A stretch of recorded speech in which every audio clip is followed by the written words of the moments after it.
अस्सलामुअलैकुम, सुबह बखैर। क्या हाल चाल? उम्मीद है कि सब खैरियत से होंगे और हम भी खैरियत से हैं। और जो हमेशा कहती हूँ कि इसीलिए हम आज हाजिर हुए कि हम सब क्या खैरियत है। आप देख रहे हैं सुबह 9 और मैं हूँ माविश सैयद। मेरी आप सबके लिए दुआ है कि आज का दिन आपका बहुत बेहतरीन हो। और अगर आपकी कोई ऐसी प्रॉब्लम है जिसकी वजह से आपका दिन आज इतना मज़ेदार नहीं है तो हम आपके लिए दुआ करते हैं कि अल्लाह ताला आपके लिए आसानियों के मामलात करे।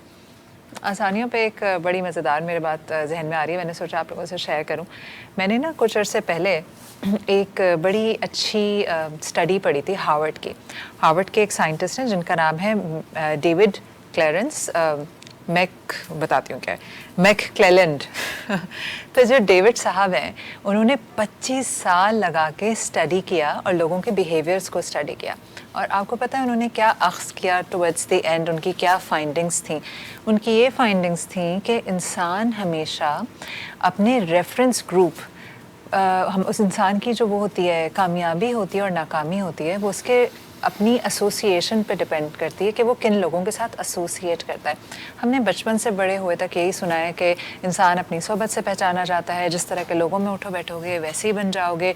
हमें अपनी अम्मा अब्बा की बातें बड़ी बुरी लगती थी, जो हमारे दोस्तों पे हर वक्त उनको प्रॉब्लम रहती थी कि इसके साथ नहीं जाओ, तुम देखो इस वजह दोस्तों की वजह से बिगड़ रहे हो। बात यह है कि ये सब हमारे अम्मा अब्बा नहीं कहते थे, ये स्टडी ने प्रूव कर दिया। और आपको पता है सिर्फ यही नहीं कि आप जिन लोगों के साथ उठते बैठते हैं उन जैसे बन जाते हैं, आप जिन लोगों के साथ एसोसिएट करते हैं, मतलब जो आपका रेफरेंस ग्रुप होता है। रेफरेंस ग्रुप क्या होता है?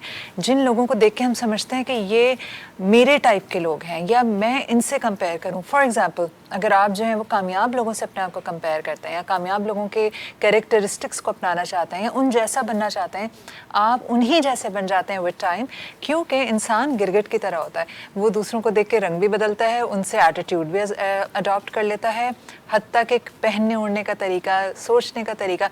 इसीलिए आपने अक्सर नोटिस किया होगा कि जो पॉलिटिकल लीडर्स होते हैं उनके जो हाली मुहाली होते हैं ना चमचे, वो भी उन्हीं की तरह बात करने लग जाते हैं, उन्हीं की तरह कपड़े पहनते हैं, उन्हीं की तरह उनका अंदाज होता है। हम सोचते हैं यार ये आदमी अच्छा भला था, इसको क्या हो गया, ये बिल्कुल अपने पॉलिटिकल लीडर की तरह क्यों हो गया कुछ सालों में।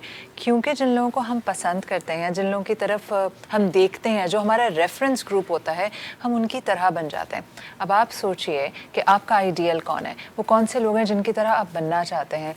अगर आपके आइडियल कोई मोहल्ले के दादा है जो कि आप कहते हैं यार इसकी बदमाशी है, ये तो पूरे मोहल्ले पे इसकी धाक बैठी हुई है, तो आप भी एंड में उसी टाइप के बन जाएंगे क्योंकि you are looking up to him. अगर आपका रेफरेंस ग्रुप में आते हैं कामयाब बिजनेसमैन या इंटेलेक्चुअल्स या वाइज लोग, कोई बहुत पढ़े लिखे लोग, तो आहिस्ता आहिस्ता आप उन्हीं की तरह बन जाएंगे। तो सिर्फ सोहबत ही नहीं, वो तमाम लोग जिनको आप सबकॉन्शियसली अपने आप से कंपेयर करते हैं या जो उनको आप जिनकी तरफ आप देखते हैं, जिनसे इंस्पिरेशन लेते हैं, आप उनकी तरह भी बन जाते हैं। तो जो डेविड साहब थे, जो कि अमेरिकन बड़े मशहूर साइकोलॉजिस्ट हैं, उन्होंने 25 साल स्टडी करने के बाद ये सीखा कि लोगों की 95% जो ज़िम्मेदार है फेलियर्स का या कामयाबियों का, वो उनका रेफरेंस ग्रुप है। तो ज़रा अपने आप से आज पूछिएगा कि वो कौन लोग हैं जो कि मुझे अपना रेफरेंस ग्रुप लगते हैं। तो आप ये सोचें और मैं ले रही हूँ छोटा सा ब्रेक। ब्रेक के बाद मैं आपसे मिलूँगी एक और सेगमेंट में, जो हमारा दिलचस्प मालूमात का सेगमेंट। आपने कहीं नहीं जाना है, कुछ बड़ी अमेजिंग दुनिया से मैं ख़बरें लेकर आई हूँ। अब आप जानेंगे इस छोटे से ब्रेक के बाद।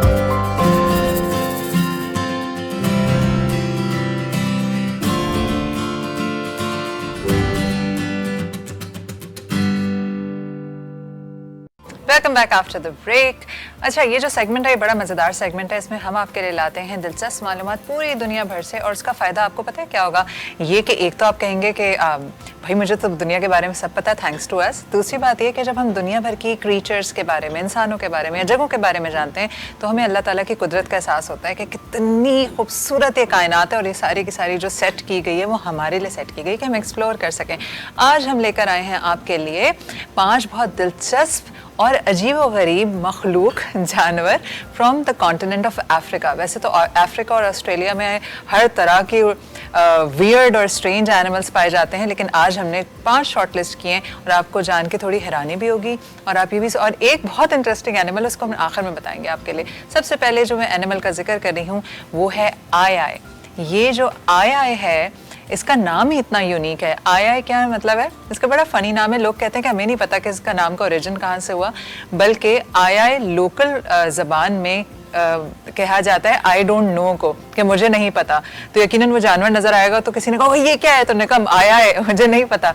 आया की जो अजीब गरीब बात है वो ये है कि उसके कान जो है वो चमगादड़ की तरह हैं, लंबी फिंगर्स हैं, इंसानों जैसे बाल, कुत्ते जैसी नाक, दांत उसके चूहे की तरह, और एक छोटा सा जानवर है, 4 टांगों पे चलता है और एक चुन्नी सी दुम है उसकी चूहे के जैसी। दरख्तों में ये अपनी फिंगर से सुराख करता रहता है और उसमें से वो टर्माइट्स और वो निकाल निकाल के खाता है, सारे कीड़े मकोड़े। और आप अगर उसको देखते हैं तो वो बहुत ही अजीब, उसकी आवाज़ भी थोड़ी सी ज़रा श्रिल सी है। एक इसके बारे में, एक बेचारा जो एक्सटिंक्ट हो रहा है, लोग उसको मार देते हैं, उसका रीज़न ये है कि अफ्रीका में ये बैड ओमेन समझा जाता है। तोहम परस्ती सिर्फ हमारे पाकिस्तान में नहीं है, दुनिया भर में, और लोगों को ये वहम है कि अगर आया कहीं नज़र आ जाता है तो या आप आया को देख लेते हैं तो it will bring you bad luck, तो वो जैसे ही आया को देखते हैं वो मार देते हैं। तो वो बेचारा है तो नॉकटर्नल एनिमल, दिन भर में नज़र नहीं आता। अच्छा, नॉकटर्नल एनिमल कौन से होते हैं? वो होते हैं जो रात को बाहर निकलते हैं। तो बेचारा हालांकि रात को बाहर निकलता है लेकिन जैसे ही उसको कोई देखता है फ़ौरन उसको मार देता है, सिर्फ इस खौफ से कि ये आया जो है मुझे मेरी बैड लक लेकर आएगा मेरे लिए। दूसरा ये है परिंदा है, और परिंदे का नाम है शूबिल स्टॉर्क। शूबिल को अगर आप देखें तो ये कोई डायनासोर के ज़माने का लगता है, बल्कि इसको अगर आप पढ़ेंगे भी तो अक्सर जगहों पे लिखा होता है कि इसकी जो अपीयरेंस है वो प्री हिस्टोरिक है।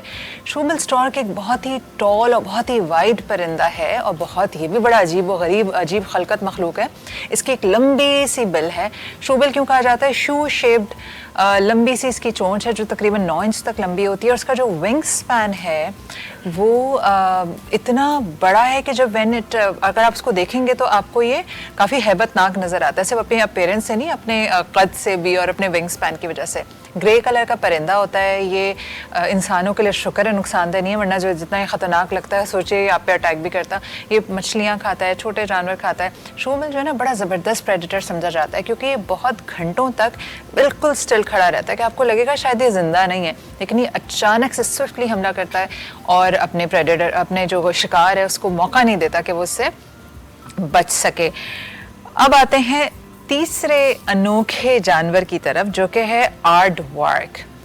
आर्डवार्क ऐसा लगता है कि कोई 4-5 जानवरों को मिला के बनाया हुआ। ये आया से मिलता जुलता इस तरह आया है कि हर चीज़ अजीब व गरीब है, इससे आर्डवार्क की भी है। आर्डवार्क का क्या है भाई? इसकी जो फेस और नाक है वो बिल्कुल पिग की तरह लगेगी आपको। उसके जो कान हैं वो ऐसा लगेगा कि ये डोंकी ईयर्स हैं। उसके जो पाँव हैं, हाथ हैं, जो क्लॉज हैं वो एक रीछ की तरह हैं, और आँखें हिरन की तरह। मुझे ऐसा लग रहा है किसी की तारीफ कर रही हूँ कि इसका ये ऐसा वो ऐसा। इसका जिस्म एक पिग की तरह है, और दुम जो है वो, अब आप देख ही रहे हैं पिक्चर्स किस तरह का, तो ऐसा लगता है 5-6 जानवर मिलाकर एक जानवर बना दिया गया है जिसका नाम है आर्डवार्क। आर्डवार्क को वैसे भी, आर्डवार्क का अगर आप तर्जुमा करें तो इसका मतलब होता है अर्थ पिग। ये आर्डवार्क जितना ख़तरनाक लगता है उतना ही मासूम सा जानवर है। अच्छा, इसकी एक और ख़ास बात है, इसकी बहुत लंबी ज़बान होती है जो कि इसके पेट तक जाती है, और ये 16 इंच तक ज़बान बाहर निकाल सकता है। ये जो आर्डवार्क है ये भी अफ्रीका में पाया जाता है। अच्छा, मैं जब इस तरह की रिसर्च करती हूँ तो शुक्र अदा करती हूँ कि पाकिस्तान में अजीबोगरीब जानवर कमी है, या शायद हमने पकड़ पकड़ के मार दिया। तो आर्डवार्क आपके स्क्रीन पे नज़र आ रहा होगा। ये भी एक मासूम सा जानवर है, इंसानों पर अटैक नहीं करता, कीड़े चूटियाँ वगैरह खाता है। अब आ जाएँ इसके बाद एक और बहुत ही अजीब जानवर पे, ये है black rain frog. Black rain frog की जो बहुत अनोखी बात है, आपको इसकी एक गुस्से वाली शक्ल नज़र आ रही होगी। ये काले रंग का ग्रम्पी लुकिंग फ्रॉग होता है, लेकिन आपको पता है ये जंप नहीं करता, ये 4 पाँव पे चलता है।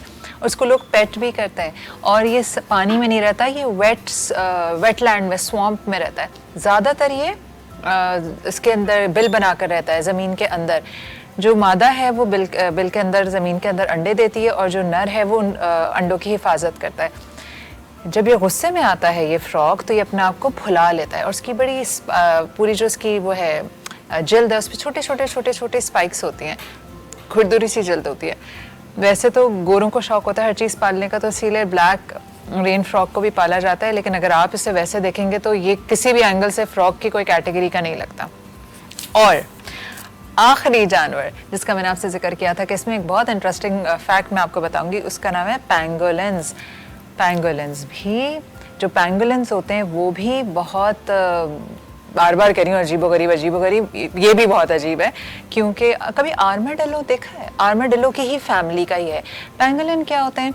ये आप जैसे कि देख सकते हैं इनकी पूरी बॉडी पे स्केल्स होते हैं, बोनी स्केल्स, मतलब पूरी बॉडी इनकी सख्त होती है। और ये स्केल्स क्यों होते हैं? ताकि इनको बचा सके इनके प्रेडेटर से, यानी प्रेडेटर कौन? जो इनको शिकार करने आए।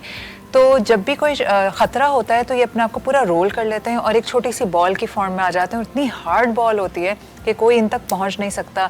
लेकिन एक मखलूक ऐसी है जिससे बेचारा पेंगोलिन बच नहीं पाया, और वो हैं हम इंसान। दरअसल पेंगोलिन की जो जिल्द है, जो किसके स्केल्स हैं वो, अच्छा इसके स्केल्स का जो वो है जिस चीज़ से बने हुए हैं उसी से हमारे नाखून भी बने हुए होते हैं। खैर, तो जो स्केल्स हैं उनका सफूफ मार्केट में बिकता है दवा के तौर पे। तो ये बेचारे हंट किए जाते हैं और इनका सफूफ जो है वो दवा के लिए बिकता है। हालांकि साइंस इस बात को प्रूफ नहीं करती, लेकिन लोगों का ख्याल है कि हड्डियों के दर्द में और भी 2-3 चीज़ों में काम आता है। इसके अलावा पेंगोलिन का गोश्त बहुत महंगा बिकता है, चाइना में खाया जाता है। एज़ यू ऑल नो कि चाइना वाले हर एग्जॉटिक चीज़ को ज़रूर ट्राई करते हैं कि खाकर देखें कैसा होगा, और वियतनाम में गोश्त खाया जाता है। पेंगोलिन की नस्ल ख़त्म होती जा रही है तेज़ी से, थैंक्स टू ह्यूमन बींग्स जो कि इसको वो करते हैं, स्मगल करते हैं, क्योंकि बहुत महंगा इसका गोश्त बिकता है। मैं कहीं पढ़ रही थी कि मेरे ख्याल 1 किलो गोश्त इसका तकरीबन ₹1,00,000 तक का बिकता है। पेंगोलिन की दुनिया भर में 8 अक़साम हैं, जिसमें से 4 अफ्रीका में हैं, 4 बाकी दुनिया में। और आपको पता है पाकिस्तान में भी पेंगोलिन की एक किस्म मौजूद है जिसको इंडियन पेंगोलिन कहा जाता है, जिसको हमारे यहाँ बेचारा शायद ख़त्म ही हो गए होंगे क्योंकि हम उसको देखते ही मार देते हैं। और उसका रीज़न पता है क्या है? हमें ऐसा लगता है कि ये कब्र खोदता है और अंदर से मुर्दे खा लेता है, हालांकि बेचारा चूटियाँ और टर्माइट्स खाता है। हमारे यहाँ पेंगोलिन जो है वो मनहूस समझा जाता है, जिसको बिज्जू भी कहा जाता है, और हमारे यहाँ आम ख्याल है कि पेंगोलिन कब्र खोद के मुर्दे खाता है। दरअसल पेंगोलिन भी नॉक्टर्नल एनिमल है, रात को बाहर निकलता है और वो ज़मीन खोदता है और उसको बेचारे को चूटियाँ खानी होती हैं और वो टर्माइट्स दीमक खानी होती है। लेकिन हमने चुन चुन के पेंगोलिन मार दिए इस खौफ से कि ये एक बैड ओमेन है, या ये वो है क्या, ये मुर्दे खा लेगा तो उसको मार दो। पेंगोलिन एंडेंजर्ड स्पीशीज़ है। मुझे कहीं पता चला था कि पेंगोलिन एक वक्त में 35,000 चूटियाँ तक खा सकता है। अल्लाह ताला ने कोई एक जानवर भी हिकमत से खाली नहीं बनाया, ये सब हमारे पार्ट ऑफ इकोसिस्टम होते हैं। ज़्यादातर हमारे जो जानवर हैं जैसे आई है, पेंगोलिन है, इवन आर्डवार्क है, ये सब एक्सटिंक्शन की तरफ हैं। उसका रीज़न है या तो हमने हर जगह इमारतें बना दी हैं और फॉरेस्ट काट दिए, या फिर हमने इनको मार दिया, खा लिया, या तो खौफ से मार दिया। जैसे आई को मनहूस समझ के लोग मारते हैं, इसी तरह हमारे यहाँ बिज्जू को या पेंगोलिन को मनहूस समझ के मारते हैं। हालांकि इंतहाई बेज़रर इंसान दोस्त जानवर है, बेचारा चूटियाँ खाता है। तो अब अगर आपको पेंगोलिन मिले तो उसको मारने से परहेज़ करें। That's it for today. आखिर में मैं बात ज़रूर कहूँगी कि अगर कोई मुख्तलिफ जानवर नज़र आए ना, तो मारने के बजाय वाइल्ड लाइफ वालों को कॉल कर दिया करें या उसको ज़िंदा रहने दिया करें, उसको कहीं वाइल्ड में छोड़ दिया करें, क्योंकि ज़रूरी नहीं कि अगर कोई चीज़ नज़र मुख्तलिफ आ रही है तो वो आपको खाने के लिए आ रही है। मैं ले रही हूँ एक छोटा सा ब्रेक के बाद मैं आपसे मिलूंगी शेफ साइमा के किचन में। आपने कहीं नहीं जाना, मैं आपसे मिल रही हूँ सिर्फ 2-3 मिनट के ब्रेक के बाद।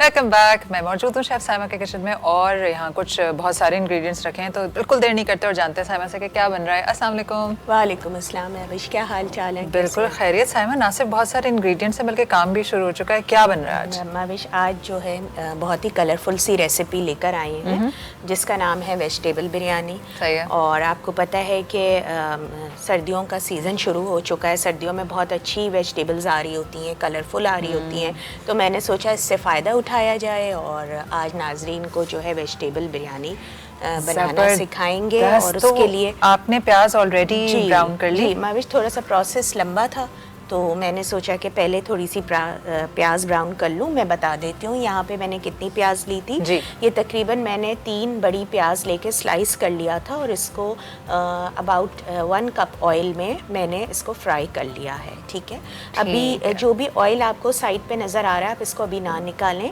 और अगर आपको बाद में लगे कि हाँ ऑयल ज़्यादा है तो आप फिर इसको बाद में रिमूव कर लीजिएगा जब हम वेजिटेबल का जब रेडी हो जाए। जी, जब हम वेजिटेबल का कोरमा तैयार कर लेंगे बिरयानी के लिए, तो फिर हम जो है उसको रिमूव कर सकते हैं अगर हमें लगेगा, वरना तो ये चावलों के साथ जब जाएगा तो बिल्कुल एडजस्ट हो जाएगा ऑयल। बिल्कुल। तो मैं इसके इंग्रेडिएंट्स के जाने बढ़ती हूँ। यहाँ पे मैंने 3 प्याज फ्राई कर ली थी और कुछ प्याज मैंने निकाल ली थी 2 चम्मच के बराबर, आखिर में ऊपर से डेकोरेशन के लिए, ठीक है।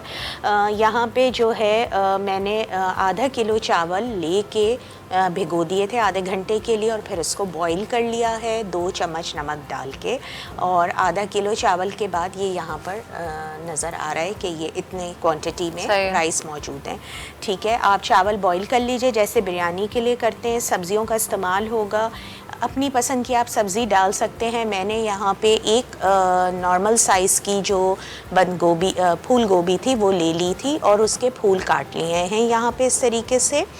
आधा कप के बराबर मटर मैं इसमें शामिल करूँगी, 2 से 3 दरमियाने साइज़ के आलू कटे हुए हैं वो शामिल करेंगे क्यूब में। फिर मैं इसमें 2 गाजरें बड़ी मैंने ले ली थी, उसको भी मैंने छोटे छोटे क्यूब में काट लिया है, ठीक है। हरी मिर्चों का इस्तेमाल करेंगे, साबुत ले लें या काट के ले लीजिए, मैं अभी साथ साथ दिखाती भी जाऊंगी आप लोगों को। अच्छा, फिर इसमें टमाटर मैंने लिए हैं तकरीबन 3 अदद, ठीक है। आप अपनी क्वांटिटी के हिसाब से टमाटर, दही का इस्तेमाल बढ़ा भी सकते हैं, कम भी कर सकते हैं। 1/4 कप मैंने यहाँ दही लिया है, इसको मैंने फेंट लिया है, और 2 चम्मच मैंने अदरक लहसुन का पेस्ट लिया है, वो शामिल करेंगे मसाला भूनते हुए। फिर मैं आपको ड्राई इंग्रेडिएंट्स बता देती हूँ। ड्राई इंग्रेडिएंट्स में हम सबसे पहले साबुत गरम मसाले का इस्तेमाल करेंगे। आपके घर में जो भी साबुत गरम मसाला मौजूद हो, थोड़ा थोड़ा आप वो ले लीजिए। यहाँ मैं क्वांटिटी बता देती हूँ। 2 मैंने दालचीनी के टुकड़े ले लिए हैं, 5 से 6 अदद काली मिर्च के टुकड़े लिए हैं। अच्छा, 2 बादियान के फूल ले लिए हैं, 2 बड़ी इलायची, 2 छोटी इलायची और 3 से 4 अदद तेज़पात के पत्ते जो होते हैं वो ले लिया है, तेज़पात, ठीक है। फिर इसमें जो मसाला जात जाएंगे वो ये हैं। हल्दी ली है मैंने 1 टीस्पून के बराबर, 2 टीस्पून के बराबर मैंने लाल मिर्च का पाउडर लिया है, 1 टेबलस्पून हम पिसा हुआ धनिया का इस्तेमाल करेंगे। नमक मैं डालूँगी 2 टेबलस्पून, क्योंकि मैंने चावलों में नमक कम डाला था। चावलों में मैंने तकरीबन 2 चम्मच ही डाले थे, अब हम अपने मसालों के हिसाब से। और ये पानी आपने सारा निकाल दिया था तो वैसे ही फीके हो गए होंगे ना? फीके हो गए, ठीक है। और नमक हम 2 टेबलस्पून अराउंड कर लेंगे, चख लूँगी मैं, हस्बे ज़रूरत आप डालें। और 1 टीस्पून गरम मसाला और 1/2 टीस्पून ही काली मिर्च पाउडर जाएगा। अच्छा, ये सब का मैं प्रोसेस स्टार्ट करती हूँ, ठीक है। आप चूल्हा जलाएं और उसका अब इसमें डालेंगे आप अदरक लहसुन? मैं पहले अदरक लहसुन डालूंगी। अच्छा, अदरक लहसुन डालने के बाद ही मैं इसमें शामिल कर दूंगी, अदरक लहसुन डालने के बाद मैं थोड़े सारे मसाले डालूंगी। सबसे पहले मैं गरम मसाला साबुत डालूंगी, थोड़ा सा। आप ये तेल गरम में गरम मसाला पहले नहीं डालते हैं? अभी नहीं, पहले डाला है, ठीक है। प्याज हमने फ्राई कर लिया, अभी आप देखिएगा माविश, मैं इसमें ना अदरक लहसुन डालेंगे, ये डाल लेते हैं पहले, कोई इशू नहीं है, इसको डाल लेते हैं, थोड़ा इसकी खुशबू आने लगेगी। ये मैं सारे शामिल कर रही हूँ, आप अपनी मर्जी से डालें। अच्छा, चाहें अगर आपको, अक्सर लोगों को बड़ी इलायची की खुशबू पसंद नहीं होती तो हटा ना डालें, हाँ बिल्कुल, जिसको जो पसंद है वो अपने हिसाब से डालें। ये कोई बिल्कुल भी मैंडेटरी नहीं है, खुशबू के लिए ही होता है। और अगर आपके घर में साबुत गरम मसाला नहीं पसंद किया जाता है तो ओमिट कर सकते हैं। सही है। क्या इसमें हम खट्टा आलू बुखारा सूखा डाल सकते हैं? मैं भी यही डालने बता रही थी कि बिल्कुल आप इसमें डाल दें जितने भी आपको पसंद हो। किस स्टेज पे डालना है? जिस वक्त टमाटर डालना है? जी, जब हम अपना फाइनल कोरमा जिस वक्त रेडी कर रहे होंगे, सब्जियां डाल रहे होंगे, उसी के साथ आप डाल दें ताकि उसके जूसेस सारे शामिल हो जाएं कुक्ड करते हुए सब्जियों के साथ, ठीक है। अच्छा माविश, एक बात मैं यहाँ बताना चाहूँगी, बहुत सारे लोग जो हैं वो सब्जियों को भी गोश्त की तरह पका रहे होते हैं, यानी इतनी देर कुक करते हैं। तो यहाँ हमें अगेन ख्याल रखना है कि सब्जियों का कलर हमारा वैसे ही रहे, खिला खिला रहे। आज मैं कोशिश करके यही दिखाऊंगी कि मैं ज़्यादा देर कुक ना करूं, लेकिन कुछ सब्जियां ऐसी हैं जिनको ज़्यादा देर पकाने की ज़रूरत होती है। तो बिल्कुल आप डाल दीजिए, आप बिल्कुल डालना शुरू करें और पानी रेडी रखना होगा। बस आप पूरा डाल दें, पूरा डाल दीजिए और पानी भी साथ आपको शामिल करना होगा। अदरक लहसुन डालने के से पहले ही आपको खुशबू आना शुरू हो गई थी हाँ, उसकी। बस आप पानी डालें माविश प्लीज। कितना? थोड़ा सा डालें। मैंने इसको हल्का कर दिया वरना प्याज हमारी बहुत ज़्यादा डार्क ब्राउन हो जाएगी। बस अच्छा देखें, अभी ही से आपको बादियान का फूल और इन सब की खुशबू आना शुरू हो गई है। बहुत अच्छी आ रही है। ठीक है, मैं साथ ही अपने इस तमाम मसाला जात शामिल करने अच्छा, जा रही हूँ। गरम मसाला भी इस पॉइंट पे डाल रही हैं? बिल्कुल, ये इसी में पकेगा क्योंकि वो हम ऊपर से नहीं डालेंगे। ये मसाले का पार्ट है, यानी जो हम कोरमा इस्तेमाल कर रहे हैं उसका पार्ट है। ब्लैक पेपर भी? ब्लैक पेपर भी जाएगी। लाई मैं चले चमचा चला देती हूँ। 1 चम्मच आप मुझे वहाँ से सादा बढ़ा दें, टीस्पून या टेबल स्पून कोई सा भी दे दीजिए। Thank you. अच्छा, नमक मैंने थोड़ा रोक के डाला है क्योंकि मुझे नमक की क्वांटिटी पे हमेशा ही वो रहता है कि कहीं ज़्यादा ना हो जाए। एहतियातन जी, वो मैं फिर बाद में जब कोरमा इसका बन जाएगा फिर मैं शामिल करके चेक कर लूँगी। कितनी अच्छी कलर, खुशबू। आप थोड़ा पानी प्लीज़ डालते रहें क्योंकि हमने इस मसाले को भूनना है अच्छे से ना। 1 मिनट में। ठीक है, ये जग मुझे ही दे दें तो मैं फिर, या मैं चला रही हूँ आप डालती रहें ताकि अच्छा हो जाएगा। इसके बाद आप क्या करने वाली हैं? अच्छा माविश, उसके बाद मैं जो हूँ सबसे पहले आलू डाल दूँगी। इस बात का ख्याल रखें जो सख्त सब्ज़ी है जो देर से गलती है उसको हम पहले गला लेंगे। आलू में डालूंगी, मैं अपना मेथड एक्सप्लेन कर देती हूँ। अभी आप आलू डालेंगे जब ये हो जाएगा? जी, आलू डालूंगी। आलू डाल के मैं फिर थोड़ा सा पानी शामिल करूँगी और फिर साथ ही मैं टमाटर डाल दूँगी। 5 से 7 मिनट मैंने इसको ढक के पकाना है ताकि आलू गल जाए। और जैसे ही आलू गलेंगे मैं टमाटर के साथ ही, जैसे ही आलू गलेंगे मैं ढक्कन हटा दूँगी। फिर मैं डालूंगी फूल गोभी, क्योंकि फूल गोभी भी गलने में थोड़ा टाइम लगाती है। अच्छा जी। अच्छा, मैं यूजुअली दम पे डालती हूँ। बस 5 मिनट के लिए हम भी डालेंगे।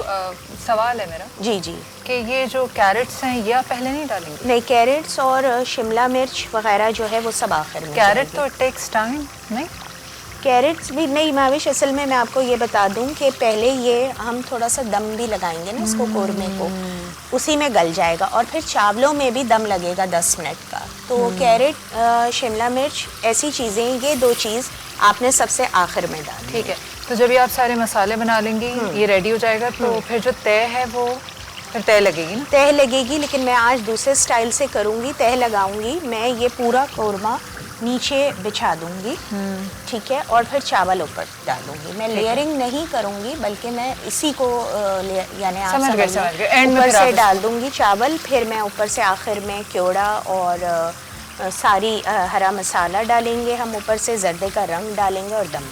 अच्छा, ये जो मटर हैं या ये भी आप आखिर में डालेंगी जब इसका? मटर भी जी, अभी पहले मैं आलू डालूंगी। आलू थोड़ा सा गलने पर आ जाएगा जी। आलू और टमाटर डाल के पकाएंगे। जब ये थोड़ा सा कुक हो जाएगा तो फूल गोभी डालेंगे और फिर मैं उसके थोड़ी देर बाद मटर भी डाल दूंगी। तीनों चीज़ें थोड़ा टाइम टेकिंग है कुक के हिसाब से। जी, दही मैं डालूंगी माविश, जब ये हमारा सारी चीज़ें, ये तीनों चीज़ें चली जाएंगी ना, 1 2 3, उसके बाद मैं दही डालूंगी। और फिर दम पे हल्की आंच पे नहीं, दही डाल के भी फ्राई करूंगी ताकि दही का पानी मुझे सुखाना है। हल्की आंच पे किस पॉइंट पे छोड़ेंगे? बस हल्की आंच तो मैंने पहले ही कर दिया आलू के लिए। इसके बाद अब मैं कोई हल्की आंच नहीं करूंगी, बस मैं रेडी करूंगी साथ साथ, क्योंकि हमने गोश्त की तरह उसको वो नहीं करना है, सब चीज़ों को खिला खिला रखना है। जी माविश, आप बताएं। मैं अब आलू डालने जा रही हूँ। हाँ, मैं ब्रेक पे जा रही हूँ। ब्रेक के बाद मेरे पास टॉपिक के लिए गेस्ट मौजूद हैं। ठीक है, आलू, ठीक है, आप आलू डालिए और आप ये कंटिन्यू करें। ठीक है। अच्छा जी, हम ले रहे हैं छोटा सा ब्रेक। क्यों नहीं आए अभी तक? एक और लिंक दे दें। अच्छा छोड़े, मैं उसी वक्त कह दूंगी कि हमारे साथ मौजूद है बिलाल फारूक। चलिए, बस मैं वहीं जा रही हूँ मैं भी।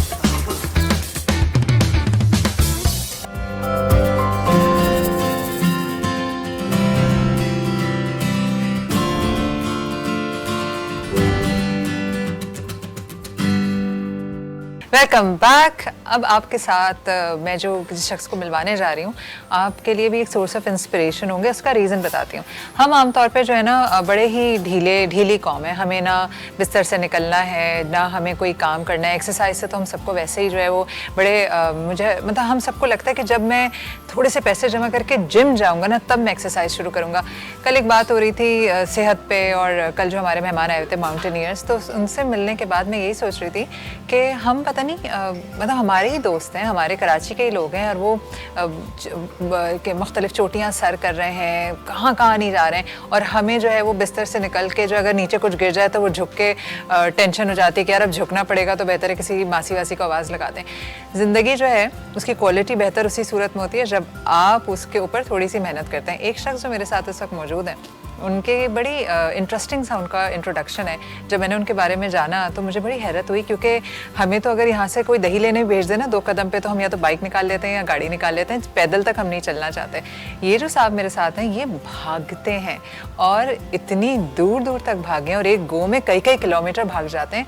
ये कैसे भागते हैं, कहाँ से इंस्पिरेशन आई और क्यों भाग रहे हैं इतना, इन्हीं से जानते हैं। तो मैं आपको मिलवा रही हूँ मिस्टर हैप्पी से बिलाल फारूक। अस्सलाम वालेकुम। वालेकुम अस्सलाम।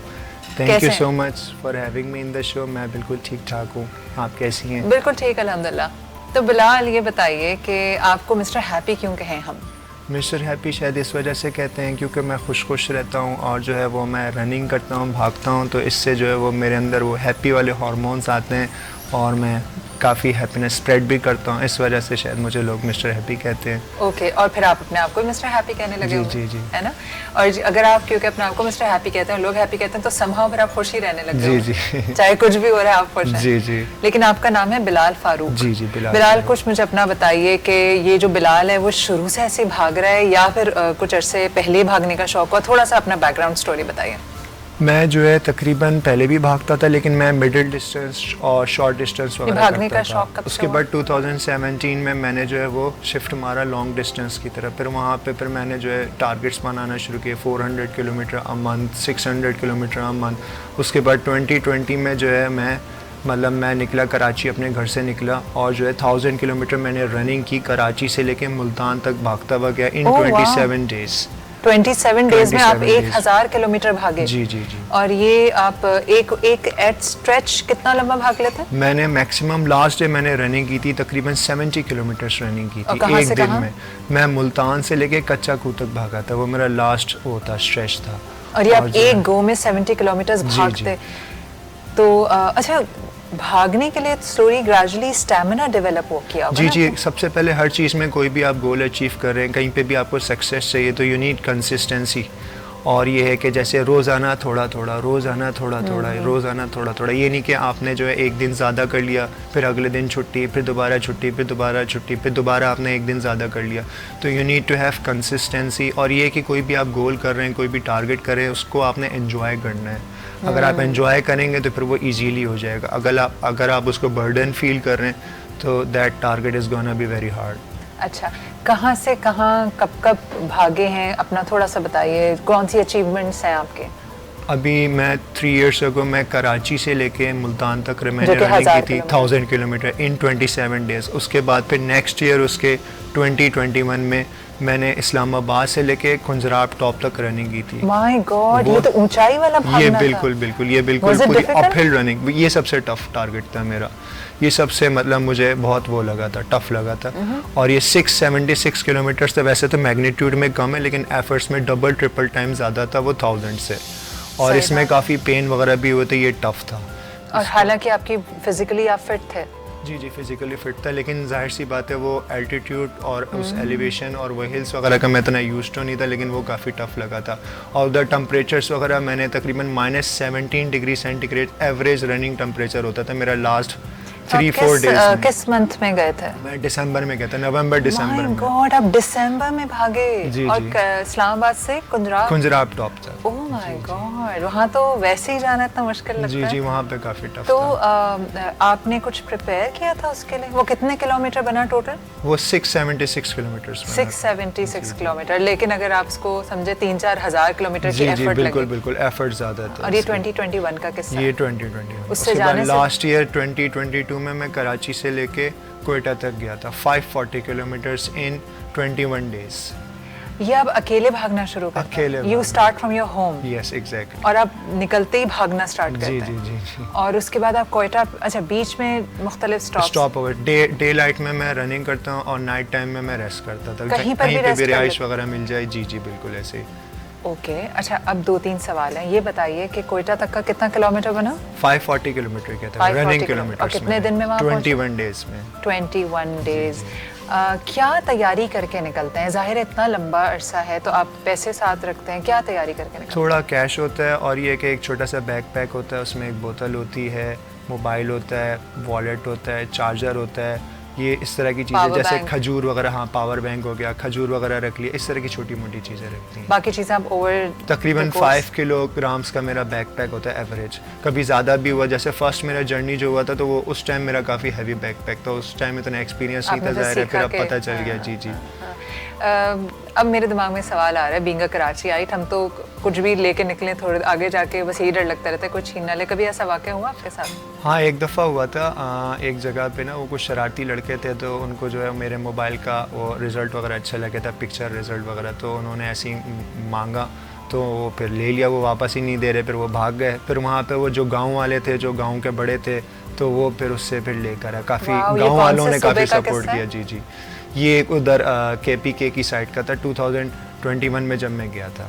लेकिन कितनी वहाँ बड़ी पर बात है कि वो गांव उन्होंने वालों ने वापस आपको दिलवा मोबाइल दिया वापस था। जी, दिलवाया। जी। लेकिन वैसे इस्लामाबाद में मेरे साथ ऐसा हुआ था कि बारिश हो रही थी और ये कि मैं बेंच पे बैठा हुआ था, अपलोडिंग कर रहा था सोशल मीडिया वगैरह पे, तो वहाँ पे मैं अपना मोबाइल भूल गया था। उसके बाद 2-3 किलोमीटर आगे भाग के चला गया था और वो क्राउडेड प्लेस थी। फिर मैं वापस आया, मुझे याद आया, मैंने ट्रैक बैक किया और वो मुझे वापस मोबाइल वहाँ पे मिल गया। वाह, तो यू बीन वेरी लकी कि आपका मोबाइल और आपका कैश। एग्जैक्टली। क्योंकि जब आप बिल्कुल निहत्ते होते हैं और भाग रहे होते हैं तो या तो लोगों को लगता है इतना तेज भाग रहा है, वैसे ही हमारे कराची के चोर भी तो हाँप रहे होते होंगे, सोचते होंगे कौन इसके पीछे भागे।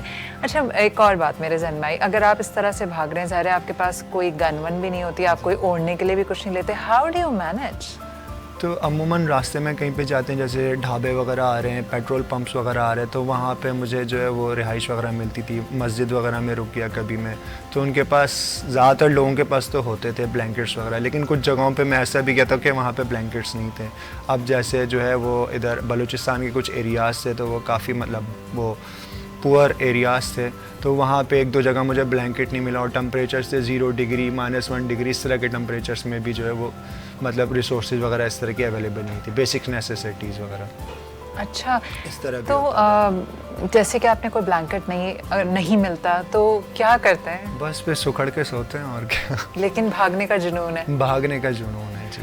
अभी क्या आगे टारगेट सेट किया? अभी करंट टारगेट ये है कि अब मैंने पाकिस्तान के जो है सारे प्रोविंसेस हैं, सिंध, पंजाब, बलूचिस्तान और ये गिलगित बल्तिस्तान, ये सारे, कश्मीर भी गया हूँ, मुजफ्फराबाद, तो ये सारे प्रोविंसेस मैंने कवर कर लिए, मेजर सिटीज़ भी सारे मैंने कवर अप कर लिए। अब मेरा टारगेट ये है कि पाकिस्तान से बाहर जाके मैं रनिंग करूँ, बाहर जो है वो रनिंग के थ्रू एक्सप्लोर करूँ, डिफरेंट कंट्रीज़ को एक्सप्लोर करूँ, सारे कॉन्टिनेंट्स को एक्सप्लोर करूँ, ये मेरा टारगेट। अब मैं जो है इस साल जो है मैं दिसंबर स्टार्ट होकर दिसंबर में ही मैं करता हूँ ये सारे पैदल goals। जर्नी? जी जी, तो अब मैं चाह रहा हूँ कि मैं मुल्क से बाहर जाऊँ।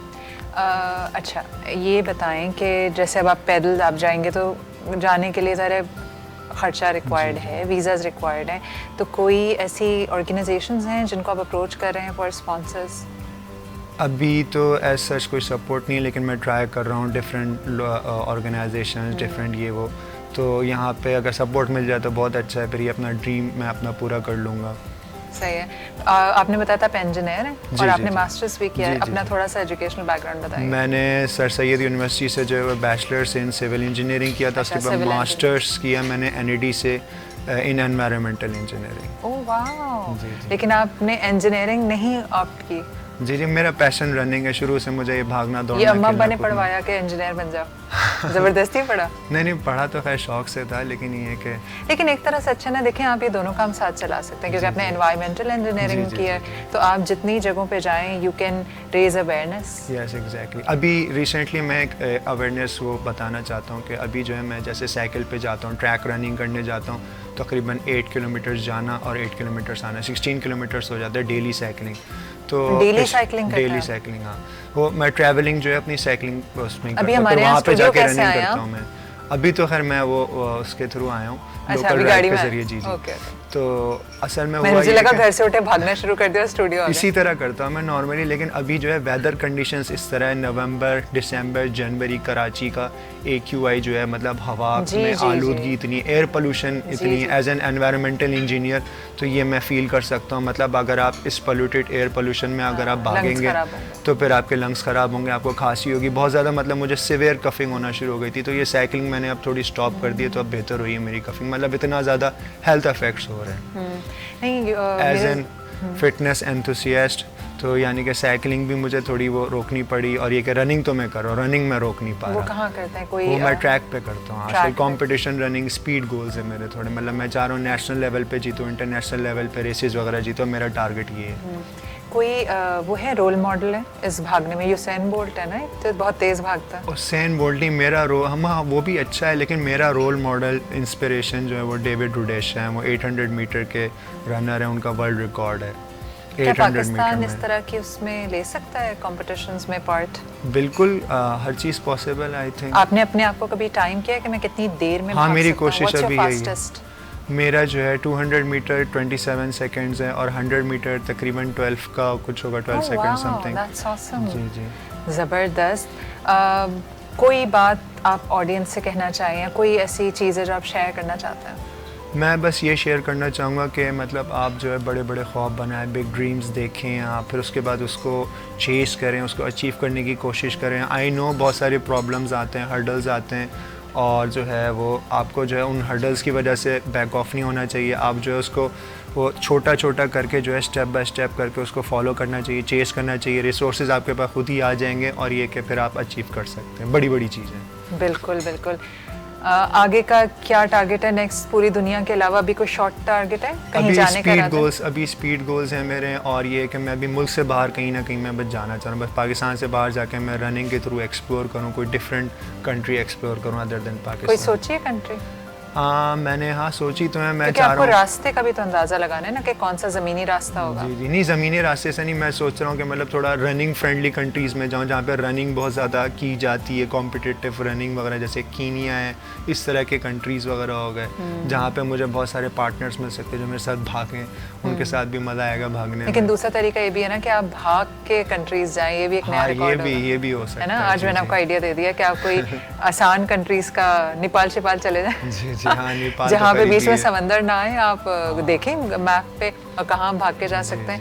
And do reach out to different organisations. हो सकता है कोई ना कोई आपको स्पॉन्सर कर जी दे। सपोर्ट चाहिए, क्योंकि इसमें एक्सपेंसेस बहुत ज़्यादा लगेंगे। कराची से मुल्तान जाना तो बहुत आसान था, बस घर से ही निकल गए, लेकिन यहाँ पे आपको जो है बहुत सारे मतलब फंड्स की रिक्वायरमेंट है, वीज़ा प्रोसेसिंग है, और सारी चीज़ें अकोमोडेशन वगैरह, कोई ट्रैवल शूज एक्सपेंसेस। वालों को पकड़े आप, जो कि Shoes आपको है ना, वालों का, हाँ। जिनके क्योंकि जितना आप तेज भागेंगे उससे अंदाजा होगा कि शूज जो है वो कितने स्टर्डी हैं। जी जी। Thank you so much Bilal for your time, और हमारी दुआ है कि अल्लाह ताला आपको इसी तरह भगाता रखे और सेहत आपकी कायम रखे, और आप किसी न किसी दिन पाकिस्तान का जो झंडा है और नाम है पूरी दुनिया में रोशन करें। ओलंपिक का गोल है, इंशाल्लाह अच्छा, जीतें। इंशाल्लाह जी, जी। इंशाल्लाह ज़रूर। तो अगर आप में से कोई ऐसा शख्स है जो बिलाल को उनका ख्वाब पूरा करने में मदद कर सकता है, तो आप जो है वो हमसे रब्ता करें, हम बिलाल से रब्ता करवा देंगे।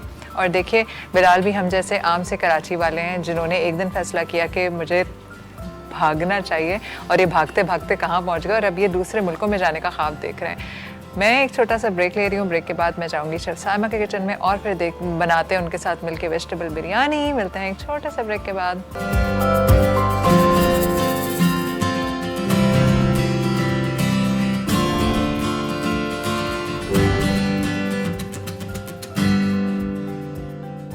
Welcome back after the break. मैं मौजूद हूँ शेफ साइमा के किचन में, और हम जानते हैं कि ये बिरयानी कहाँ तक पहुँची। साइमा, मैं देख लूँ? बिल्कुल मैम, देखें हमारा ये अरे सब्जियों का कौरमा वाह। रेडी है। और मैं क्या इजाज़त है तो मैं इसमें थोड़ा सा बिल्कुल आप चला के खामोखा दिखाएं। की बदमाशी। अरे वाह, ज़बरदस्त। इसमें आप खुशबू, देखें कैप्सिकम कलर। जो हमारी शिमला मिर्च है उसका कलर बिल्कुल वैसा ही है, हर हरी चीज़ का मिर्चों कलर का, वैसा ही। और आपको फूल गोभी के चंक्स भी नजर आ रहे हैं। अच्छा, कोई भी चीज़ जी, अब हम तय लगाएंगे। बिल्कुल। मैं अब तय की तरफ चलती हूँ। माविश आप इसको ना मैं नीचे तवा रख दूँ उसके जी दम के लिए? प्लीज माविश आप इसको इस तरफ कर दें।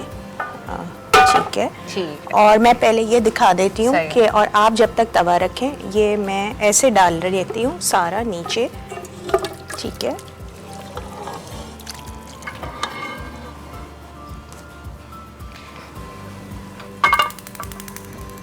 ये मैं हटा देती हूँ। पीछे बिस्मिल्लाह। अच्छा, ये इसके अंदर सारा आ गया है। जो सब्जियों का खुरमा बनाया था वो हमने इसको इस तरीके से कर लिया है। मैं थोड़ा सा इसको तेज़ आंच पे और ज़रा सा करूँगी जब तक कि हमारी ये देगची भी गर्म रहेगी, हमारा तवा भी रेडी हो जाएगा और फिर साथ साथ हम इसको दम दे देंगे। अब इसमें मैं चावल डालने जा रही हूँ। ये चावल आपने बिल्कुल परफेक्टली बॉईल कर लिया? नहीं माविश, इसमें थोड़ी सी कसर जी छोड़ी है। ज़रा सा ये खुरमा गरम हो जाए फिर मैं इसमें राइस अपने डालूंगी। और यहाँ पर आप ये भी देखती रहें कि इसकी क्या कंसिस्टेंसी है। थोड़े से मसाले वाला ही है, ये बिल्कुल भी ड्राई नहीं है। बहुत अच्छा लग रहा है, कलर्स भी, खुशबू तो खैर बहुत ही अच्छी आ रही है। इसका तो मैं गवाह हूँ। सर्दियों में ना बहुत ऐसी चीज़ें गरम गरम अगर निकली हुई हों, क्योंकि गर्मियों में गरम चीज़ें खाने से और गर्मी लगती है, मुझे ऐसा लगता है, क्योंकि आपके पसीने भी छूट रहे मैं तो खाना ही मेरा हर चीज़ उल्टी फटा है, मैं खाना ठंडा खाती हूँ। मैं भी ठंडा खाती हूँ तो मुझे इसलिए पसीने नहीं आते। इसमें डाल दें बस माविश थोड़ा सा, ये ज़रा सा और मुझे लग रहा है इस वक्त मैंने ढक दिया था ना तो थोड़ा पानी रिलीज़ हो गया। ज़रा सा पानी इसका वो हो जाए फिर हम इसको डालते हैं और फिर दम लगाएंगे। इसको आपने रख दी? जी जी, तेज आंच पे छोड़ दें।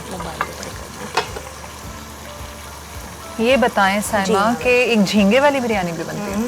प्रॉन बिरयानी तो आजकल बहुत ही ट्रेंडिंग उसका वो चल रहा है।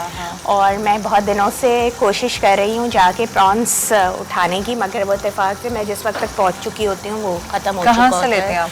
बहुत सारे सुपर मार्केट अपनी जो वहाँ पे आपका मार्ट बना है उधर? जी, मार्ट पे भी अवेलेबल होता है, वरना फिर हमारे वहाँ से दिल्ली कॉलोनी करीब तो नहीं है, लेकिन मेरे पास 2-3 उनके नंबर्स हैं वेंडर्स के, बहुत ज़बरदस्त पहुँचाते हैं। हाँ, ले लें आप। और वो बहुत ज़बरदस्त पहुँचाते भी हैं, और वो सुबह फ़ोन कर दो ना आप उसको तो फ्रेश और थैली में बर्फ़ के साथ। और बहुत अच्छी बात यह है कि वो डिलीवरी चार्जेस नहीं लेते।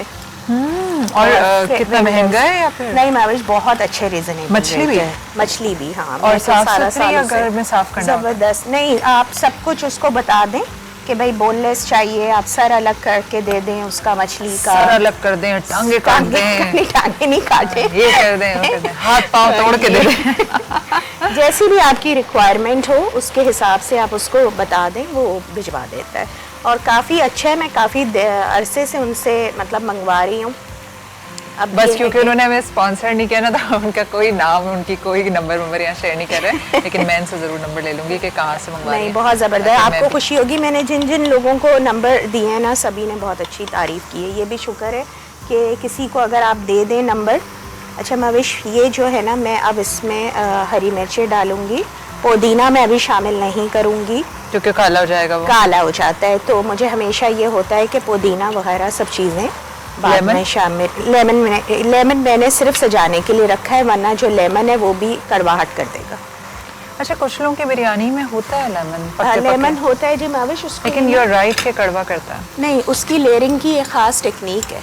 उसको आपने ना टमाटर, जो आपने बाज़ार की बिरयानियों में देखा होगा, ठीक है, जो देग की बिरयानियाँ होती हैं, ठीक है, देग की बिरयानी की खास बात क्या होती है ये बताएं। इसको उठा के रख दूं? जी बिल्कुल रख दें। ये हमने मेहनत नहीं करनी पड़ती है और आप उसको पैसे देके हासिल कर सकते हैं। इसकी बहुत खास बात होती है देख के बिरयानी की। अच्छा, आप बताइए। जी मैं बताती हूँ आपको। ये पहले मैंने जर्दे का रंग डाला था, थोड़ा सा पानी में घोल लिया था। आप चाहें तो दूध में घोल लीजिए, चाहे तो आप ज़ाफ़रान भी यूज़ कर सकते हैं। दूध में घुला हुआ हम इसको वहाँ शिफ्ट करेंगे, ढक्कन लगाएंगे। ऐसा करें जी, ये यहाँ शिफ्ट कर दूँ, यहीं पे ढक्कन लगा दूँ? जी, ढक्कन लगा दें। और आप ये देखें कि हमें इस तरफ चूल्हे पे ही हम रख लेते हैं इसको 1 सेकेंड, ताकि यहीं पे काम हो जाए।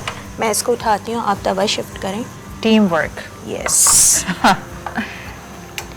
ज़बरदस्त हो रहा है टीम वर्क। अच्छा, मुझे तो अभी इससे झींगे की भी खुशबू आ रही है। हाँ, आई लव प्रॉन्स, मुझे बहुत पसंद है प्रॉन्स। अच्छा, तो प्रॉन्स में आप कोई ख़ास मतलब उनकी कोई खास नस्ल के प्रॉन्स पसंद है? सारे बिल्कुल नहीं भाई, मैं हर तरह का प्रॉन, बस अच्छा सा बना हुआ हो और हीक ना आ रही हो ज़्यादा, छुपा दें ये बात तो है, डब्बे ये तो को बात छुपा आप दें। बिल्कुल सही कह रही हैं कि जो फ़िश या सी फूड होता है उसमें मुझे तो अगर मीलों दूर से आ जाए, मेरी नाक बहुत तेज़ है और ख़ुद भी मैं कुक भी करती हूँ चीज़ें, तो मैं उस चीज़ को नहीं खा सकती हूँ। ये थोड़ा सा है मेरे साथ मसला।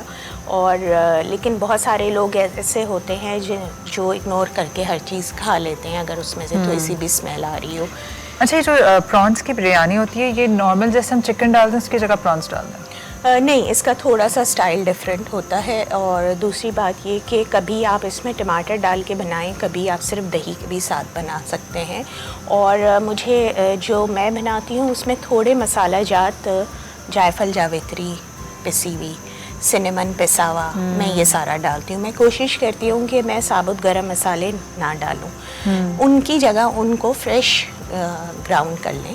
अच्छा, ग्राइंड करने के बाद आप उसको रख लें। मैं अब आगे इंशाल्लाह अगर मेरे पास अच्छी मछली आ गई तो फ़िश बिरयानी सिखाएंगे और उसी से फ़िश मसाला भी मैं बनाना सिखा दूँगी।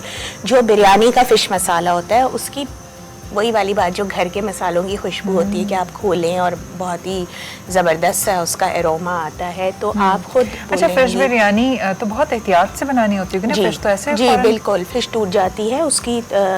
खड़े रह के पहले आपने फ़िश को फ्राई करके निकाल लिया, फिर उसका मसाला भून लिया। जब आपने मसाला भून लिया, अब आपने इसमें राइस शामिल किए, ठीक है। राइस शामिल करके आप दम दें और दम पे अब आपने सिर्फ ऊपर वो लगा दें। मसालों के साथ ही भी आप लेयरिंग कर सकते हैं फ़िश की, लेकिन बोनलेस फ़िश आप लेंगी तो वो ज़रा जल्दी जल्दी टूट जाती है। तो उसका तरीक़ेकार यही है कि पहले आप हल्दी, लाल मिर्च और हल्का सा नमक के साथ तेज़ आंच पे, फिर वही वाली बात, क्यों तेज़ आंच पे हम कर रहे हैं माविश, क्योंकि ताकि लॉक हो जाए जूस और वो टूटेगी नहीं फिर। और उसको निकाल के आप साइड पे रख लें। अब आपने मसाला बना लिया। मसाला बनाने के बाद फिर आपने इसको लेयरिंग की विद राइस, तो बहुत अच्छा रिजल्ट है, आपकी टूटेगी भी नहीं। और अगर टूट भी रही है तो कोई बात नहीं है, और वैसे हर चीज़ हाँ मुंह में जाके तो वैसे खाना है। अच्छा, आज एक तीर से दो शिकार हो गए। साइमा ने जो है वो वेजिटेबल बिरयानी बनाते बनाते फिश की बिरयानी की भी नहीं, मुझे इसका बड़ा वो आ गया ना, फिश का जहन में आ गया, तो अब हम इसको लाइन अप करेंगे नेक्स्ट वीक के लिए या उससे नेक्स्ट वीक के लिए। अच्छा, एक सवाल और था साइमा, फिर देखते हैं कि दम कहाँ तक पहुंचा। वैसे इसके अंदर काफी आ गया जी, है ना? ये निहारी मसाला भी आप घर में बना लेते हैं? जी नहीं, मैं बनाती नहीं हूँ क्योंकि उसका एक मेन इंग्रेडिएंट है पिपली, वो मुझे आसानी से नहीं मिल पाता है, तो वो फिर उसके लिए पिपली डलती है। सौंठ वगैरह तो सब अवेलेबल है जी। पिपली जो है वो बहुत मुश्किल से मिलती है। और एक बार मैं पिपली ले आई, मसाला बनाने के लिए लाई थी। वो मसाला तो मैं नहीं बना पाई लेकिन उस पिपली को मैंने काली मिर्च समझ के किसी खाने में डाल दिया था। मुझे याद ही नहीं था कि ये पिपली है, मतलब वो इतनी रिजेंबल करती है। अच्छा। बाद में मुझे ख्याल आया कि ये बहुत छोटी नस्ल की काली मिर्च यहाँ क्या कर रही है, कैबिनेट भी डिफरेंट था। तो राई की तरह होती है? नहीं, थोड़ी सी गोल, जैसे हमारी साबुत काली मिर्च होती है, उस स्टाइल में होती है। सही। थोड़ा सा उसका साइज छोटा होता है। Think it's done. हाँ, मैं भी इसको निकालते हैं, मगर मैं इससे पहले इसको हम फौरन नहीं डिश आउट करेंगे, 2 मिनट देंगे, मैं बताऊंगी कि आप हौसला रखिए। मैं इसलिए 2 मिनट दूंगी क्योंकि चावल जो है वो बहुत नाजुक होता है इस स्टेज पे, जब हमने दम दे दिया होता है। लोग फौरन निकालते हैं, राइस टूट जाते हैं। तो आप आपने चूल्हा बंद कर दिया? जी, चूल्हा बंद कर, इसको इसकी एनर्जी जो है वो रीगेन करने दें। खुशबू आप देखें, शक्ल देखें, और क्या बात है, फुल ये फुल इश्तिहार वाली शक्ल हो रही है। दूसरी चीज़ ये, आप लोग बिल्कुल ना घबराएं, बिल्कुल ना घबराएं कि ये तो ठंडी हो जाएगी, ये सब कुछ ठंडा नहीं हो रहा। इतना हमने इसको गरम कर चुके हैं हम कि थोड़ी देर जब ये पानी, ठीक है, थोड़ी देर जब ये हम ढक्कन खोलेंगे तो इसका पानी भी उड़ जाएगा और चावल थोड़े से सस्टेनेबिलिटी अपनी पकड़ लेंगे, ठीक है। फिर हम इसको निकालेंगे तो ये अपना बरकरार ये है जनाब अली शेफ टिप, क्योंकि हम प्रो शेफ टिप क्योंकि हम आमतौर पे ऐसी उल्टी पुल्टी हरकतें करते रहते हैं और हम कहते हैं कि वो क्यों नहीं आ रहा, कलर नहीं आ रहा, या हमारा वो टूट जाते हैं चावल। अक्सर आप हाँ। एक चीज़ मैं आपको बताती हूँ, अब आपको फिर बात बिल्कुल समझ आ जाएगी। ठीक है, देखिए ममिश, आप भी घर पे जब भी कुकिंग करते हैं, जो राइस आप फ़ौरन निकाल रहे होते हैं ना, वो थोड़ा सा मुशी हो जाता है, आपने नोटिस किया होगा। लेकिन कोई चीज़ आप थोड़ी देर तक उसको छोड़ देते हैं हवा में, और फिर आप जब निकालते हैं तो उसकी बात बिल्कुल डिफरेंट होती है। सेम चीज़ होगी, यानी सेम डिश है, मगर रिजल्ट में फ़र्क होगा। क्योंकि अगर ऐसे ढका बहुत देर भी रह जाएगा तो उसी भाप में और मुशी होना होता रहेगा। बिल्कुल बिल्कुल ऐसा ही है। और अच्छा, इसका एक सॉरी बात नहीं, आप काट बात करें। मैंने अपने पुराने बहुत पहले देखा था, फैमिली में होता था ऐसे बड़ी, उसमें ना ऐसे ममानियाँ खालाएं कुछ बना रही तो वो अखबार या कुछ कपड़ा रख के ढक्कन ढकती थी ताकि वो पूरे कपड़े पे डैम्पनेस आ जाए। Does it work? जी बिल्कुल, वो हम लोग घर पे करते हैं, और वो इसलिए किया जाता है। अखबार हम तब लगाते हैं जब हमने चावल को बिल्कुल खड़ा खड़ा रखना है, ठीक है, यानी चावल हमारे नरम ना हो, ठीक है, तो हम अखबार लगाते हैं, ठीक है। और जो चावल बहुत ज़्यादा हम सख्त उतार लेते हैं थोड़ा सा, तो उसमें कसर रह जाती है दम पर भी, ठीक है, तो उसके लिए हम कपड़ा गीला करके लगाते हैं ताकि उस कपड़े गीले की जो भाप है उससे वो राइस पूरे स्टीम हो जाए। अच्छा, और नरम ना होने के लिए, जैसे फुली कुक्ड हैं समझ लें ये राइस 90%, तो अब मुझे अगर ख़दशा हो या न्यू बिगनर्स हैं उनको ये ख़दशा हो कि भाई मेरे चावल बैठ जाएंगे, तो आप ना प्लेन कोई भी पेपर, बटर पेपर, कुछ भी चीज़ आप उसके ऊपर रखें, आप ढक्कन रखें और दम लगाएं बिल्कुल बेखौफ होकर। तो जो इसका एक्स्ट्रा मॉइस्चर होगा वो अखबार जो है वो एब्सॉर्ब कर लेगा। तो ये एक टिप थी। और दूसरी चीज़ ये कि आपने पूछा था लेमन वाला, वो मैं बता दूं, मेरे जहन से निकल जाएगा, फिर हम इसको डिश आउट करेंगे। जो देग की बिरयानी होती है उसमें वो सारा मसाला खड़ा खड़ा रखते हैं, मोटा मोटा टमाटर आएगा, मुंह में लेमन आएगा। उसका तरीका ये होता है कि जब आप लेयरिंग कर रहे होते हैं तो ड्यूरिंग लेयरिंग टमाटर जब आप पीसेस रखते हैं उसके ऊपर आप अपना लेमू रखेंगे। लेमू आप इधर उधर नहीं करेंगे वरना वो सारी आपकी बिरयानी लेमू के छिलके से करवाहट में तब्दील हो जाएगी। तो कोशिश करें कि टमाटरों के ऊपर सेट करके रखें और फिर लेयर्स लगाएं। मैं कभी भी ये रिस्क नहीं लेती। एक बार मेरे साथ मेरी बिरयानी वो हो चुकी है। दिखाइएगा माविश, ये प्लेटर दीजिएगा प्लीज़। अब मैं इसको डिश आउट करती हूँ। अब थोड़ा सा इनकी आवाज़ भी कम हो चुकी है, खामोश हो चुके हैं, तो अब हम डिश आउट। मुझे माविश एक वो सीधा फ्लैट वाला जो चम्मच है ना वो ही बढ़ा दें जी। ये जी बिल्कुल, इससे ही हम करते हैं। अच्छा। आगे कर दें इसको ताकि चीज़ें आगे कर दीजिए। ये ले, बल्कि मुझे दे दें, ये उधर रखते हैं, मैं ये देखती हूँ। अच्छा, अब मैं इसको ज़रा सा चम्मच चला के देखते हैं क्या हालात हैं जनाब। बिस्मिल्लाहिर्रहमानिर्रहीम। और बहुत एहतियात से चावलों को हैंडलिंग करने की ज़रूरत होती है वरना चावल जो हैं वो बुरा बन जाता है, साथ नहीं देंगे बिल्कुल। देखिए माविश, इसकी खुशबू और इसकी रंगत, इसकी सीरत हम खा के बताएंगे कि सिर्फ शक्ल अच्छी है कि। अच्छा, मैं निकालती हूँ इसको। ज़्यादा मैं मिक्स नहीं करूँगी क्योंकि वो कलर मिक्स हो जाएगा। मसाला जी ऐसा ही आना चाहिए। ठीक है, कैमरे में सही आ रहा है? हाँ बिल्कुल सही आ रहा है।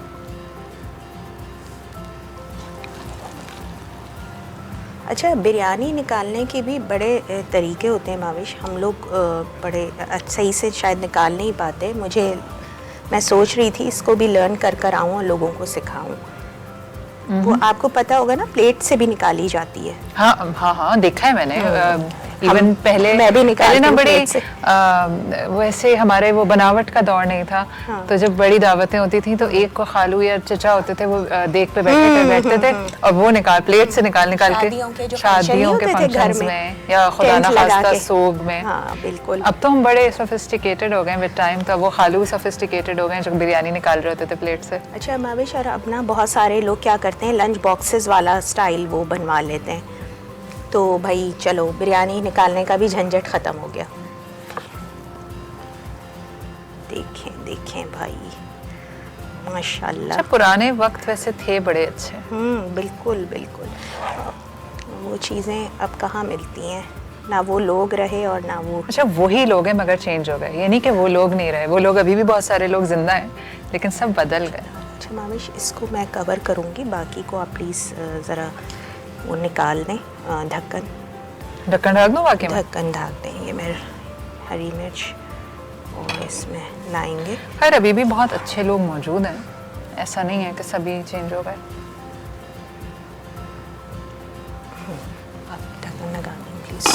डेकोरेट करती हूँ थोड़ा सा। और मैं वो दूँ आपका वो सैलड। जी बिल्कुल, सैलेड ये भी दही वाला चाहिए आपने होगा। रायता बनाया है दही वाला, और ये इसके साथ बहुत अच्छा लगता है। ये हमारी कोशिश थी कि इसका मैं फ्लावर ज़रा सही कर लूँ। अच्छा, ये गार्डन बना लिया, बीच में फूल, चारों तरफ पत्ते। ये देखें, ये आपके लेमन्स भी आ गए, जो कि मैंने इसको सिर्फ वेरी नाइस। वेजिटेबल बिरयानी अगर ऐसी बने तो बंदा खुशी खुशी खा ले। नहीं, कोई और बना के दे तो। और कोई ऑफ कोर्स। दो बातें मैं कहती हूँ, एक जिसमें आपके पैसे ना खर्च हुए हो या किसी और ने बनाया वो खाना बेहतरीन है। बिल्कुल ऐसे ही है भविश। ये थोड़ा सा बाहर रख दीजिए प्लीज़।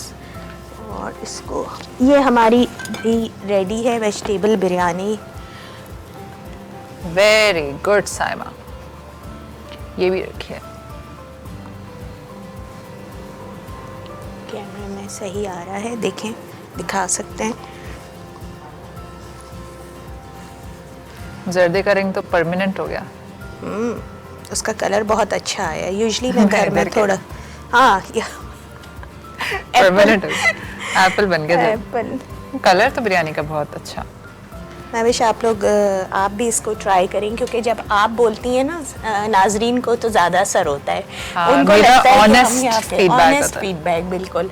और आप लोग देख सकते हैं इसका रिज़ल्ट भी अपने घर में। ज़रूर इस बिरयानी को ट्राई करें, हमें फीडबैक दें अपना फेसबुक पर भी और यूट्यूब चैनल पर भी। और कोई वैसे ये मैं बता दूं कि ये हमारी रिक्वेस्ट भी थी, इसलिए मैंने सोचा कि इसको ही मैं पहले सिखाती हूँ, क्योंकि गोश्त काफ़ी, बिरयानी आगे हम देंगे, हर किस्म की फ़िश बिरयानी भी करेंगे, प्रॉन भी इंशाल्लाह ताला। तो आप लोग इसको ट्राई करें, अपना फ़ीडबैक दें और दुआओं में हमें याद रखें। अल्लाह हाफ़िज़। जी जनाब आली, तो बिरयानी भी तैयार हो गई और प्रोग्राम का वक्त भी ख़त्म हो गया। यकीनन आपको आज का एपिसोड पसंद आया होगा। हम बड़ी मेहनत से सारा कंटेंट रेडी करते हैं आपके लिए, कोशिश करते हैं कि मुख्तलिफ कंटेंट लेकर आएँ। बाकी सारी चीज़ें तो आप हर जगह देख रहे हैं, तो थोड़ा सा ज़रा डिफरेंट हट के करने की कोशिश करते हैं। हम इस कोशिश में कहाँ तक कामयाब हैं उसके फीडबैक का हमें इंतज़ार रहता है। कल फिर मिलते हैं नए मेहमानों के साथ, नई रेसिपी के साथ और नई इंटरेस्टिंग मालूमात के साथ। तो आप हमें ज़रूर ज्वाइन कीजिएगा कल। मुझे दीजिए इजाज़त। अल्लाह हाफ़िज़।